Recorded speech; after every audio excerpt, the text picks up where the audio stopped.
In the Bible, this phrase, a wolf in sheep's clothing, is used to describe false teachers. Today, I will take these principles and specifically apply them to relationships. So here are 3 signs someone is a wolf pretending to be a sheep when it comes to relationships so that they can use you. Number 1, someone is a wolf in sheep's clothing if they pretend to be a grapevine, but really they are a thorn bush. You will know if someone is a wolf pretending to be a sheep by the effect their presence has on you. When it comes to interacting with someone in relationships, we all have the ability to project and receive. If you are getting cut when you are receiving what this person is projecting, this is a red flag. Notice what Jesus said in Matthew 7:15 through 17. Beware of false prophets who come to you in sheep's clothing, but inwardly are ravenous wolves. You will recognize them by their fruits. Are grapes gathered from thorn bushes, or figs from thistles? So every healthy tree bears good fruit, but the diseased tree bears bad fruit. From a distance, the untrained eye may confuse a grapevine with a thorn bush or a fig tree with thistles. But as soon as you reached out your hand and touched these different plants, you would instantly be able to tell which is which. A grape is smooth to the touch. A thorn will make you bleed.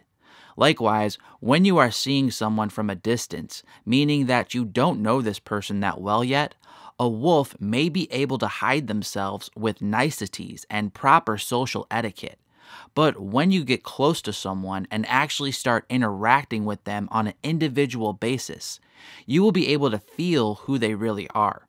Just as a grape and a thorn will feel very different to the touch, so too will a wolf feel different than a sheep when it comes to relationships. When someone's words, personality, and lifestyle intersect with you, and the effect is hurtful and unhealthy, this is a sign you are dealing with a wolf in sheep's clothing.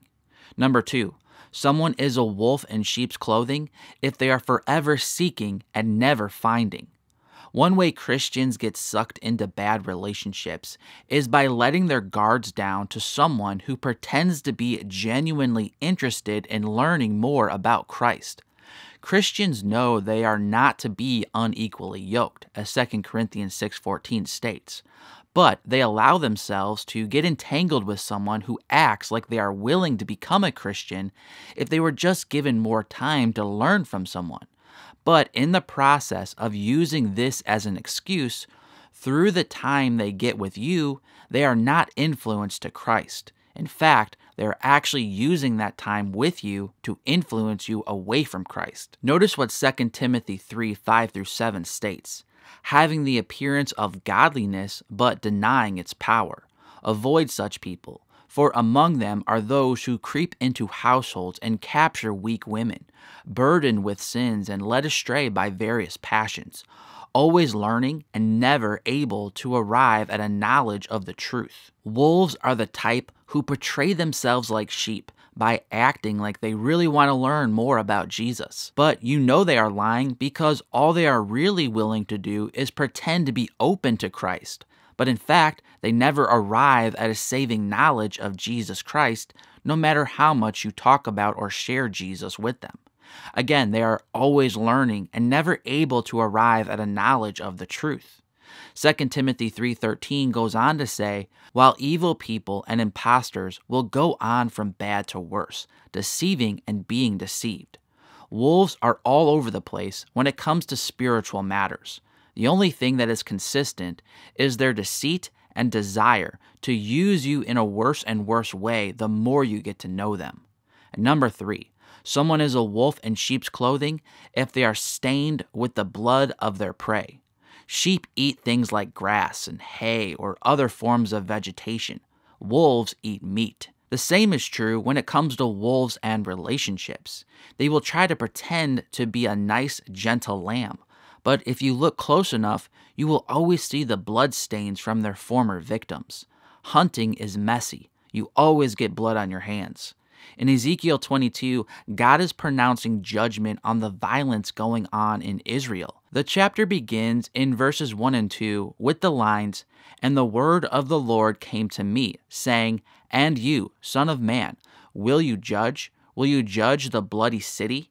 In verse 27 it states, "Her princes in her midst are like wolves, tearing the prey, shedding blood, destroying lives to get dishonest gain." A wolf can behave for a while after it is full from its last kill, but when they start getting hungry again, they will start hunting again. Don't be fooled by the outer charades. If you look at someone's life and you see a trail of relationship blood, this person is a predator. Predators hunt for meat. They don't forage for vegetation. If you see a predator, but you don't see any prey around, that means you are the prey. For more information about how to spot a godly man or woman who the Lord is leading you to be in a relationship with, you may be interested in AGW University. Enrollment is actually closing tomorrow, so if you're interested in learning more about these biblical relationship training courses, the private email coaching with me, and the private online group where all the AGW University students are connecting with each other, feel free to click the link in the description below to learn more. I'm Mark from ApplyGodsWord.com. Until next time, God bless.